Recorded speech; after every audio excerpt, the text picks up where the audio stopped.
KCN में आपका स्वागत है। मैं किंग हमीद। ಮೋದಿ ಕೊಟ್ಟ ಕೊಡುಗೆ ಯೋಜನೆಗಳ ಬಗ್ಗೆ ಮುಖ್ಯಮಂತ್ರಿ ಸಿದ್ದರಾಮಯ್ಯ ಅವರೇ ನೇರ ಚರ್ಚೆಗೆ ಬನ್ನಿ. ಬಿಜೆಪಿ ನಾಯಕ ಸಿಟಿ ರವಿ. ಮೈಸೂರಿನ ದೇವಪಾರ್ಥಿವ ರಸ್ತೆಯಲ್ಲಿರುವ ಬಿಜೆಪಿ ಕಚೇರಿಯಲ್ಲಿ ಸೋಮವಾರ ಮಧ್ಯಾಹ್ನ 12:30ರಲ್ಲಿ ಮಾಧ್ಯಮಗಳಿಗೆ ಹೇಳಿಕೆ ನೀಡಿರುವ ಬಿಜೆಪಿ ನಾಯಕ ಸಿಟಿ ರವಿ ಅವರು, ಮಾನ್ಯ ಸಿದ್ದರಾಮಯ್ಯನವರು ಇದು ಲೋಕಸಭಾ ಚುನಾವಣೆ ಎಂದು ಮರೆತಿದ್ದಾರೆ. ರಾಜ್ಯದಲ್ಲಿ ಕಾಂಗ್ರೆಸ್ ಸರ್ಕಾರ ಕೊಟ್ಟ ಯೋಜನೆ ಹೇಳಿ ಮತ್ತು ರಾಷ್ಟ್ರದಲ್ಲಿ ಮೋದಿ ಕೊಟ್ಟ ಕೊಡುಗೆ ಯೋಜನೆಗಳ ಬಗ್ಗೆ ಚರ್ಚೆಗೆ ಬನ್ನಿ. ಇದು ಸಿದ್ದರಾಮಯ್ಯನವರಿಗೆ ನೇರ ಸವಾಲು ಎಂದು ಬಿಜೆಪಿ ನಾಯಕ ಸಿಟಿ ರವಿ ಅವರು ಹೇಳಿಕೆ ನೀಡಿದ್ದಾರೆ. ಕಾಂಗ್ರೆಸ್ ಪ್ರಣಾಳಿಕೆಯಲ್ಲಿ ವಿಭಜನೆ ನೇರವಾಗಿ ಕಾಣುತ್ತಿದೆ. ದೇಶ ವಿಭಜಿಸುವ ರೋಗ ಸ್ವಾತಂತ್ರ್ಯ ಬಂದು 75 ವರ್ಷಗಳಾದರೂ ವಾಸಿಯಾಗಿಲ್ಲ. ಕಾಂಗ್ರೆಸ್ ತನ್ನ ಸ್ಥಾಪನೆಯಿಂದ ಒಳಗೊಂಡು ಈವರೆಗೂ ಇಂತಹ ಕೆಲಸಗಳನ್ನೇ ಮಾಡುತ್ತಾ ಬಂದಿದ್ದಾರೆ. ಗಾಂಧಿ ಯುಗ ಮುಗಿದ ನಂತರ ಬಂದವರು ಜವಾಹರ್ಲಾಲ್ ನೆಹರು ಸತ್ತ ನಂತರ ಅಧಿಕಾರಿಗಳು ಮರುಕಳಿಸುವಂತೆ ನೆಹರು ಮಾಡಿದ್ರು. ಈ ಕುಟುಂಬ ರಾಜಕಾರಣ ಈಗ ರಾಹುಲ್ ಗಾಂಧಿ ಸತ್ತ ಸೋಲಿನ ನಂತರವೂ ಮುಂದುವರಿಸುತ್ತಾ ಬಂದಿದ್ದಾರೆ. ಬಹುಶಃ ನಗರ ನಕ್ಸಲೀಯರ ಮೂಲಕ ಈ ಪ್ರಣಾಳಿಕೆ ಬಂದಂತೆ ಕಾಣುತ್ತಿದೆ. ದೇಶದ ಅಭಿವೃದ್ಧಿ ಕಡೆಗೆ ನಡೆಯಬೇಕಾದ ಕಾರ್ಯಕ್ರಮಗಳ ಬಗ್ಗೆ ಚರ್ಚೆ ಆಗಬೇಕು. ಮನಮೋಹನ್ ಸಿಂಗ್ ಕಾಲದ ಡೆವಲಪ್ಮೆಂಟ್ ಮತ್ತು ಮೋದಿ ಕಾಲದಲ್ಲಿ ಆದ ಡೆವಲಪ್ಮೆಂಟ್ ಬಗ್ಗೆ ಚರ್ಚೆ ಮಾಡೋಣ ಬನ್ನಿ. ಮೈಸೂರಿನ ಬಿಜೆಪಿ ಕಚೇರಿಯಲ್ಲಿ ಕಾಂಗ್ರೆಸ್ ನಾಯಕರಿಗೆ ಸಿಟಿ ರವಿ ಅವರು ನೇರವಾಗಿ ಸವಾಲನ್ನ ಹಾಕಿದ್ದಾರೆ.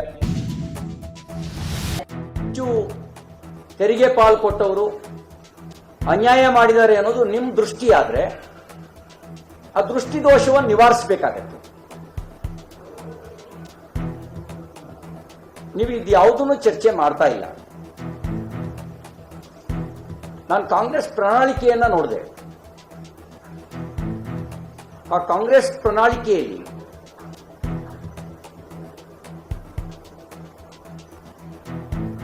ವಿಭಜನೆಯ ರೋಗ ಆವರಿಸಿಕೊಂಡಿರೋದು ಕಾಣ್ತಾ ಇತ್ತು.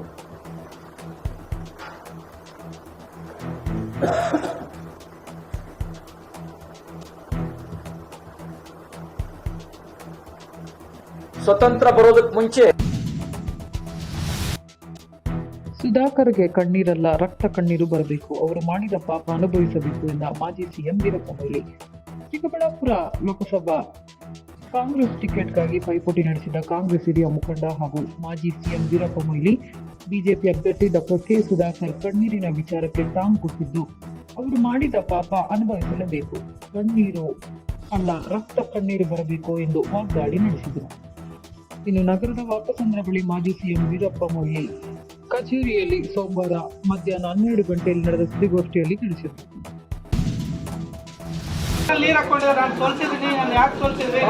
ಅವರು ಮಾಡಿದಂತ ಪಾಪದ ಕರ್ಮಕ್ಕೆ ಕಣ್ಣೀರಲ್ಲ,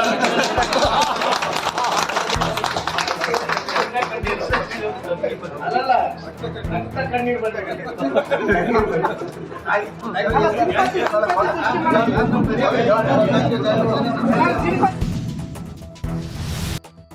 ಸಿಎಂ ತವರಿನಲ್ಲಿಯೇ ಚುನಾವಣಾ ಬಹಿಷ್ಕಾರದ ಎಚ್ಚರಿಕೆ. ಚುನಾವಣಾ ಪ್ರಚಾರದ ವೇಳೆ ಡಾಕ್ಟರ್ ಯತೀಂದ್ರ ಸಿದ್ದರಾಮಯ್ಯ ಅವರಿಗೆ ತರಾಟೆ. ನಮ್ಮ ಬೇಡಿಕೆ ಈಡೇರದಿದ್ದರೆ 3 ಗ್ರಾಮಗಳಲ್ಲಿ ಚುನಾವಣೆ ಬಹಿಷ್ಕರಿಸುವುದಾಗಿ ಪ್ರತಿಭಟನಾಕಾರರು ಎಚ್ಚರಿಕೆಯನ್ನು ನೀಡಿದ್ದಾರೆ. ಚಾಮರಾಜನಗರ ಲೋಕಸಭಾ ಚುನಾವಣೆಯ ಹಿನ್ನೆಲೆಯಲ್ಲಿ ಕಾಂಗ್ರೆಸ್ ಪಕ್ಷದ ಅಭ್ಯರ್ಥಿ ಸುನಿಲ್ ಬೋಸ್ ಪರ ಚುನಾವಣಾ ಪ್ರಚಾರ ಕೈಗೊಂಡಿದ್ದ ಮಾಜಿ ಶಾಸಕ ಹಾಗೂ ಆಶ್ರಯ ಸಮಿತಿಯ ಅಧ್ಯಕ್ಷ ಡಾಕ್ಟರ್ ಯತೀಂದ್ರ ಸಿದ್ದರಾಮಯ್ಯ ಅವರು ನಂಜನಗೂಡು ತಾಲೂಕಿನ ಮಲ್ಲೂಪುರ ಗ್ರಾಮ ಪಂಚಾಯಿತಿಯ ವ್ಯಾಪ್ತಿಯಲ್ಲಿ ಪ್ರಚಾರ ಮುಗಿಸಿ ಅಡಗಂಚಿ ಗ್ರಾಮದಲ್ಲಿರುವ ಬನ್ನಾರಿಯಮ್ಮನ್ ಸಕ್ಕರೆ ಕಾರ್ಖಾನೆಯ ಮುಂಭಾಗ ಕಳೆದ 2 ತಿಂಗಳಿನಿಂದ ಭೂಮಿ ಕಳೆದುಕೊಂಡ ರೈತರ ಮಕ್ಕಳಿಗೆ ಕಾಯಂ ಉದ್ಯೋಗ ನೀಡುವಂತೆ ಆಗ್ರಹಿಸಿ ಅಹೋರಾತ್ರಿ ಧರಣಿ ನಡೆಸುತ್ತಿರುವ ಪ್ರತಿಭಟನಾಕಾರರನ್ನ ಭೇಟಿ ಮಾಡಿದ ಸಂದರ್ಭದಲ್ಲಿ ಪ್ರತಿಭಟನಾಕಾರರು ಅವರನ್ನ ತರಾಟೆಗೆ ತೆಗೆದುಕೊಂಡ ಘಟನೆ ನಡೆದಿದೆ. ಇಂದು ಸೋಮವಾರ ಮಧ್ಯಾಹ್ನ 1 ಗಂಟೆಯ ಸಮಯದಲ್ಲಿ ಈ ವರದಿಯನ್ನ ಮಾಡಲಾಗಿದೆ. ಪ್ರತಿಭಟನಾಕಾರರನ್ನ ಭೇಟಿ ಮಾಡಿ ಓಲೈಸಲು ಮುಂದಾದ ಡಾಕ್ಟರ್ ಯತೀಂದ್ರ ಸಿದ್ದರಾಮಯ್ಯ ಅವರಿಗೆ ಹಿಗ್ಗಾಮುಗ್ಗ ತರಾಟೆಗೆ ತೆಗೆದುಕೊಂಡಿದ್ದಾರೆ. ಚುನಾವಣೆಗೋಸ್ಕರ ಇಲ್ಲಿಗೆ ಬಂದಿದ್ದೀರಿ, ಇಲ್ಲದಿದ್ದರೆ ನೀವು ಯಾವುದೇ ಕಾರಣಕ್ಕೂ ಇಲ್ಲಿಗೆ ಬರುತ್ತಿರಲಿಲ್ಲ ಎಂದು ತರಾಟೆಗೆ ತೆಗೆದುಕೊಂಡಿದ್ದಾರೆ. ಕಾರ್ಖಾನೆಯವರು ನಮ್ಮ ಮಾತನ್ನ ಕೇಳುತ್ತಿಲ್ಲ, ಇದನ್ನು ನಮ್ಮ ತಂದೆಯವರ ಗಮನಕ್ಕೆ ತರುವುದಾಗಿ ಎಂದು ಹೇಳುತ್ತಿದ್ದಂತೆ ಪ್ರತಿಭಟನಾಕಾರರು ಇನ್ನೂ ಈ ವಿಚಾರವನ್ನ ನಿಮ್ಮ ತಂದೆಯವರ ಗಮನಕ್ಕೆ ತಂದಿಲ್ಲವ ಎಂದು ಅವರ ವಿರುದ್ಧ ಆಕ್ರೋಶವನ್ನ ವ್ಯಕ್ತಪಡಿಸಿದ್ದಾರೆ. ಇದನ್ನ ಖಂಡಿಸಿ ನಮ್ಮ ಅಳಗಂಚಿ, ಮಲ್ಲುಪುರ, ಅಳಗಂಚಿಪುರ 3 ಗ್ರಾಮಗಳಲ್ಲಿ ಚುನಾವಣೆಯನ್ನ ಬಹಿಷ್ಕರಿಸುವುದಾಗಿ ಎಚ್ಚರಿಕೆಯನ್ನ ನೀಡಿದ್ದಾರೆ.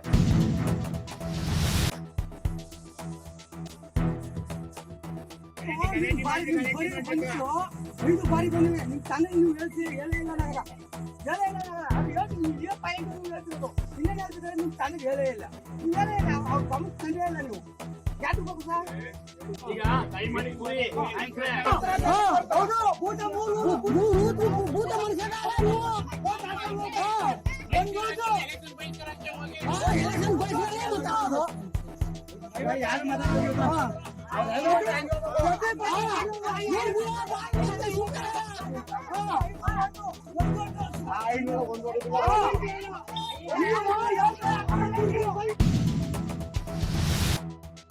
ಏಪ್ರಿಲ್ 26ರಂದು ನಡೆಯಲಿರುವ ಲೋಕಸಭಾ ಚುನಾವಣೆಯ ಹಿನ್ನೆಲೆಯಲ್ಲಿ ಚಾಮರಾಜನಗರ ಲೋಕಸಭಾ ಕ್ಷೇತ್ರದ ಕಾಂಗ್ರೆಸ್ ಪಕ್ಷದ ಅಭ್ಯರ್ಥಿ ಸುನಿಲ್ ಬೋಸ್ ಪರ ಮಾಜಿ ಶಾಸಕ ಹಾಗೂ ಆಶ್ರಯ ಸಮಿತಿಯ ಅಧ್ಯಕ್ಷ ಡಾಕ್ಟರ್ ಯತೀಂದ್ರ ಸಿದ್ದರಾಮಯ್ಯ ಬಿರುಸಿನ ಮತ ಪ್ರಚಾರವನ್ನ ನಡೆಸಿದ್ದಾರೆ. ನಂಜನಗೂಡು ತಾಲೂಕಿನ ವರುಣಾ ವಿಧಾನಸಭಾ ಕ್ಷೇತ್ರದ ವ್ಯಾಪ್ತಿಯ ಹೊಸಕೋಟೆ ಗ್ರಾಮದಲ್ಲಿ ಇಂದು ಸೋಮವಾರ ಮಧ್ಯಾಹ್ನ 1:30 ಸಮಯದಲ್ಲಿ ಹೊಸಕೋಟೆ, ತುಮ್ಮನೇರಳೆ, 16, ಕೆಂಪಿಸಿದ್ದನಹುಂಡಿ, ತಾಂಡವಪುರ ಸೇರಿದಂತೆ ವಿವಿಧ ಗ್ರಾಮಗಳಲ್ಲಿ ಕಾಂಗ್ರೆಸ್ ಪಕ್ಷದ ಅಭ್ಯರ್ಥಿ ಸುನಿಲ್ ಬೋಸ್ ಪರ ಭರ್ಜರಿ ಪ್ರಚಾರವನ್ನ ನಡೆಸಿ ಬಳಿಕ ಆಶ್ರಯ ಸಮಿತಿಯ ಅಧ್ಯಕ್ಷ ಡಾಕ್ಟರ್ ಯತೀಂದ್ರ ಸಿದ್ದರಾಮಯ್ಯ ಮಾತನಾಡಿದರು. ಕಾಂಗ್ರೆಸ್ ಪಕ್ಷ ಶ್ರೀಮಂತರಿಂದ ತೆರಿಗೆ ಮಾಡಿ ಬಡವರಿಗೆ ಅನುಕೂಲ ಮಾಡಿದ್ರೆ ಬಿಜೆಪಿ ಅದಕ್ಕೆ ತದ್ವಿರುದ್ಧವಾಗಿ ಬಡವರಿಂದ ತೆರಿಗೆ ವಸೂಲಿ ಮಾಡಿ ಶ್ರೀಮಂತರ ಜೇಬು ತುಂಬಿಸುತ್ತಿದೆ. ಕೇವಲ ಸುಳ್ಳು ಭರವಸೆಗಳನ್ನ ನೀಡಿ ನರೇಂದ್ರ ಮೋದಿ ಅಧಿಕಾರವನ್ನ ನಡೆಸುತ್ತಿದ್ದಾರೆ. ರೈತ ಹಾಗೂ ಕಾರ್ಮಿಕ ವಿರೋಧಿ ನೀತಿಗಳನ್ನ ಜಾರಿಗೆ ತಂದು ಅವರ ಬದುಕನ್ನ ಹಾಳು ಮಾಡುತ್ತಿದ್ದಾರೆ ಎಂದು ಬಿಜೆಪಿ ಹಾಗೂ ಪ್ರಧಾನಿ ನರೇಂದ್ರ ಮೋದಿ ಅವರ ವಿರುದ್ಧ ವಾಗ್ದಾಳಿಯನ್ನ ನಡೆಸಿದ್ದಾರೆ. ನುಡಿದಂತೆ ನಡೆದ ನಮ್ಮ ಕಾಂಗ್ರೆಸ್ ಸರ್ಕಾರದ ಯೋಜನೆಗಳನ್ನ ಜಾರಿಗೆ ತರಲಾಗಿದೆ. ಆ ಮೂಲಕ ಅಭ್ಯರ್ಥಿ ಸುನಿಲ್ ಬೋಸ್ ಅವರನ್ನ ಹೆಚ್ಚಿನ ಮತಗಳನ್ನ ನೀಡಿ ಗೆಲ್ಲಿಸುವ ಮೂಲಕ ಕೇಂದ್ರಕ್ಕೆ ಕಳುಹಿಸಿಕೊಡಬೇಕು ಎಂದು ಮನವಿಯನ್ನು ಮಾಡಿದ್ದಾರೆ. ಈ ಸಂದರ್ಭದಲ್ಲಿ ರಾಜ್ಯ ವಾಲ್ಮೀಕಿ ಅಭಿವೃದ್ಧಿ ನಿಗಮದ ಮಾಜಿ ಅಧ್ಯಕ್ಷ ಬಸವರಾಜು, ಕಾಂಗ್ರೆಸ್ ಪಕ್ಷದ ಮುಖಂಡ ಇಂದನ್ ಬಾಬು ಸೇರಿದಂತೆ ಕಾಂಗ್ರೆಸ್ ಪಕ್ಷದ ಕಾರ್ಯಕರ್ತರು ಭಾಗವಹಿಸಿದ್ದರು.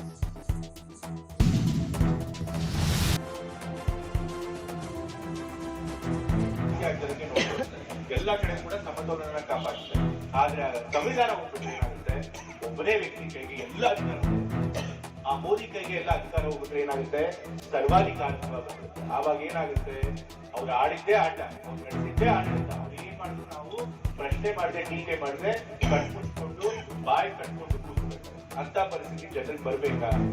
ಸಂವಿಧಾನ ಬದಲಾಯಿಸಿ ಬಿಜೆಪಿ ಪಕ್ಷಕ್ಕೆ ಓಟ್ ಹಾಕ್ತೀರಾ ಅಥವಾ 70 ವರ್ಷಗಳಿಂದ ಕೂಡ ನಮ್ಮ ಸಂವಿಧಾನಕ್ಕೆ ಧಕ್ಕೆ ಬಂದಿರೋರಿಗೆ ಅದನ್ನ ಕಾಪಾಡ್ಕೊಂಡು ಬಂದಿರುವಂತಹ ಕಾಂಗ್ರೆಸ್ ಪಕ್ಷಕ್ಕೆ ಓಟ್ ಹಾಕ್ತೀರಾ? ಇವು ಪ್ರಶ್ನೆ. ಮತ್ತೆ ನಾವು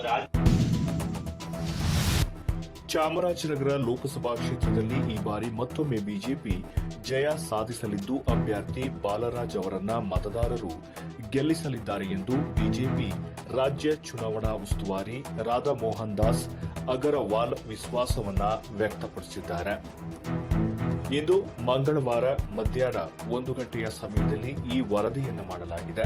ಶ್ರೀ ನಂಜುಂಡೇಶ್ವರ ಸ್ವಾಮಿ ದೇವಾಲಯಕ್ಕೆ ಭೇಟಿ ನೀಡಿದ ಅವರು ಮಾಧ್ಯಮಗಳೊಂದಿಗೆ ಮಾತನಾಡಿದರು. ನಂಜನಗೂಡಿನಲ್ಲಿ ಬಿಜೆಪಿ ಉತ್ತಮ ನೆಲೆ ಹೊಂದಿದ್ದು ಈ ಬಾರಿ ಚುನಾವಣೆಯಲ್ಲಿ ರಾಜ್ಯದ 28 ಕ್ಷೇತ್ರಗಳಲ್ಲಿ ಎನ್ಡಿಎ ಮೈತ್ರಿಕೂಟದ ಅಭ್ಯರ್ಥಿಗಳು ವಿಜಯವನ್ನ ಸಾಧಿಸಲಿದ್ದಾರೆ. ಚಾಮರಾಜನಗರ ಕ್ಷೇತ್ರದ ಕಾಂಗ್ರೆಸ್ ಅಭ್ಯರ್ಥಿಯ ಚರಿತ್ರೆಯನ್ನ ಕ್ಷೇತ್ರದ ಮತದಾರರು ಬಲ್ಲವರಿದ್ದಾರೆ. ಅವರು ಯಾವ ರೀತಿಯ ವ್ಯಕ್ತಿ, ಎಷ್ಟು ಪುಣ್ಯದ ಕೆಲಸಗಳನ್ನ ಮಾಡಿದ್ದಾರೆ, ಜನತೆಯ ರಕ್ಷಣೆ ಇವರಿಂದ ಸಾಧ್ಯವೇ ಎಂಬುದರ ಬಗ್ಗೆ ಮತದಾರರಿಗೆ ಅರಿವಿದೆ. ಹಣವನ್ನೇ ತಮ್ಮ ಬಲ ಎಂದು ನಂಬಿಕೊಂಡಿರುವ ಕಾಂಗ್ರೆಸ್ ಅಭ್ಯರ್ಥಿ ಚುನಾವಣೆಯಲ್ಲಿ ಹೇಗೆ ಗೆಲ್ಲಲು ಸಾಧ್ಯ ಎಂದು ಪ್ರಶ್ನೆಯನ್ನ ಮಾಡಿದ್ದಾರೆ.